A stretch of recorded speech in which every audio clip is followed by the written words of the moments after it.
Hey, I'm Ben with the Fucare maintenance team, and today I'll be walking you through replacing the motor core on your electric bike. Common signs that your motor is due for a replacement is when you start hearing unusual noises from the motor, when you're not getting all the power you're used to, or when you're just not getting any power at all. The main reason your motor may need replacing is usually prolonged slow speed riding with heavy loads, or super heavy resistance like sand and mud. It could also be from a lot of quick starts without pedaling. Continuous heavy loads put a lot of strain on the motor, causing internal problems like gear deformation and damage to the electrical components due to overheating.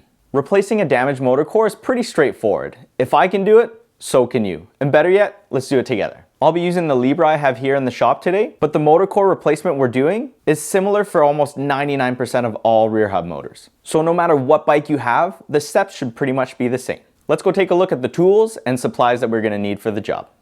To remove the rear wheel, we'll need a medium length ratchet wrench, a 19mm socket, and a 19mm wrench with a closed end. We're also going to need a torque wrench to tighten the wheel back on. To remove the motor cover, we're going to need a T20 Torx combination wrench, a rubber mallet, an M5 Allen wrench, and some water pump pliers. And for supplies, we're going to need some waterproof silicone rubber, preferably black, a large piece of cardboard or an old blanket, some large zip ties, and a lot of paper towel or clean cloths. Now that we have everything we need, let's get ready to take our bike apart. First and foremost, let's make sure our bike is turned off and our battery is in the off position. Better yet, you can take the battery out altogether.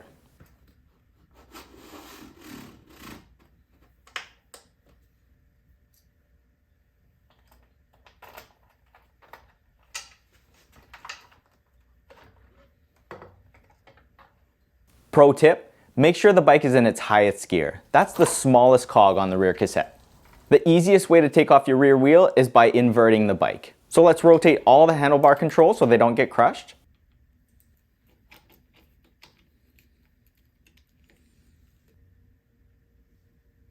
Raise the seat up a little bit and get that bike upside down.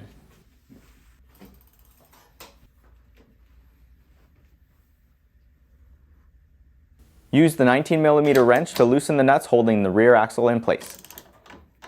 Use an M5 Allen wrench to loosen the screws holding the anti-slip pads on both sides and remove the locking washers and M5 screws. Next, disconnect the motor wires and cut any zip ties holding the wire onto the bike. I'd recommend to get the derailleur off and get it out of the way.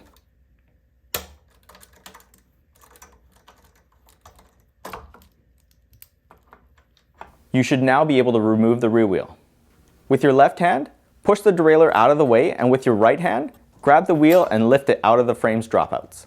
If the axle is stuck, you can give it a little knock with a rubber mallet to loosen it up. Set aside both of these side washers for later.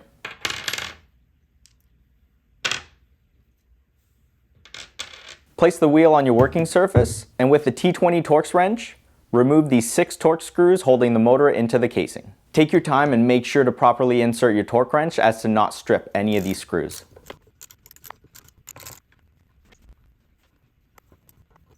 Flip the wheel over and remove the plastic dust cover from the axle.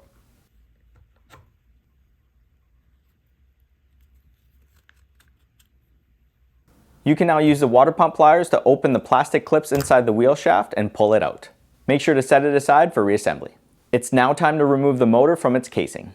Place the side of the wheel with the 6 removed Torx screws facing up. Grab the wire so you don't damage it, and both sides of the wheel, and give it a gentle knock on your working surface using the axle as the impact point, like so. Stop tapping as soon as you see the motor separate from the casing and do the rest by hand. The motor assembly should come loose from the wheel. Once it's all out, set the damaged motor assembly aside. Inspect the rear wheel motor casing and clean off any excess grease or debris inside the casing with the clean cloth or some paper towel.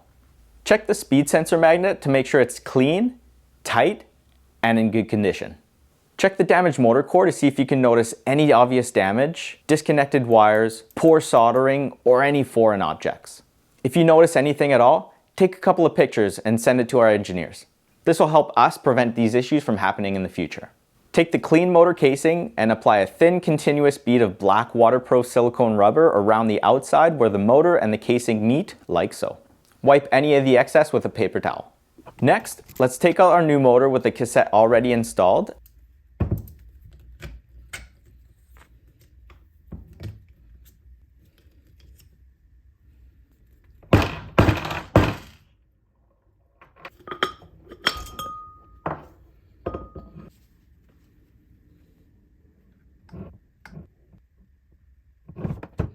Make sure there's an even layer of silicone rubber around both sides of the orange sealing ring. This is to prevent water from getting inside the motor, so it's very important. And line it up over the motor casing with the open side facing up. It helps if the opening at the bottom of the casing is suspended, so you can slide the motor cable and the axle in at the same time.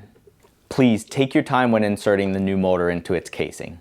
Make sure that any of the stator magnets in the front of the motor do not come in contact with any of the sides from the casing. As you push the motor in, it should give you a little bit of resistance and pop out a bit. This is good news and indicates a really tight seal. Line up the 6 holes and screw in the 6 Torx screws in this diagonal order to ensure even pressure all the way around. Make sure all 6 screws are also hand tight. Some of that black silicone may end up squeezing out, but that's normal. Just wipe it off with a clean paper towel. Flip the wheel over and reinstall the plastic clip like so.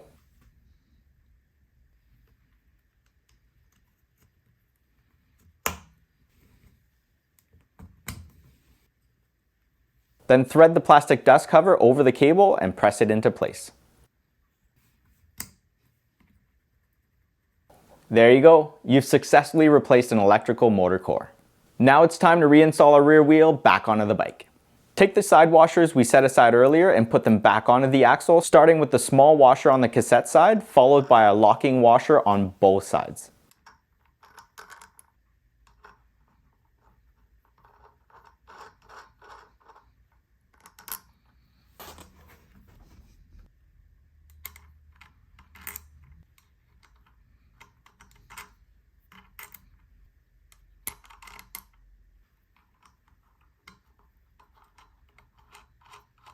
Line up the chain on the smallest cog and place the rear wheel's axle back into the frame's dropouts like so.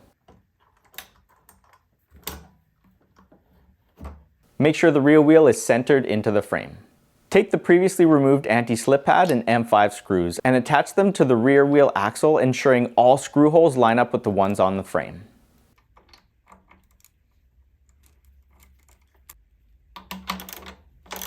Tighten the axle nuts on both sides of the bike and make sure they're in between 45 and 50 Newton meters.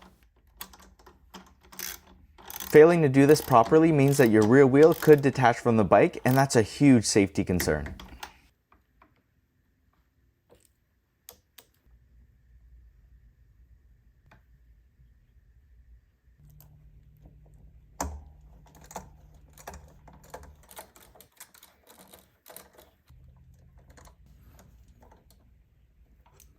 Once the wheel is back onto the bike, the last step is to plug the motor cable back in and secure the loose wire onto the bike with some new zip ties.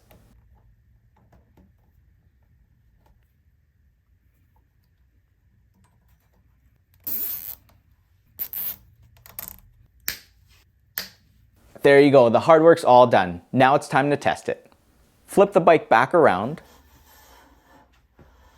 readjust the controls on the handlebars, reinsert your battery, and power on your bike.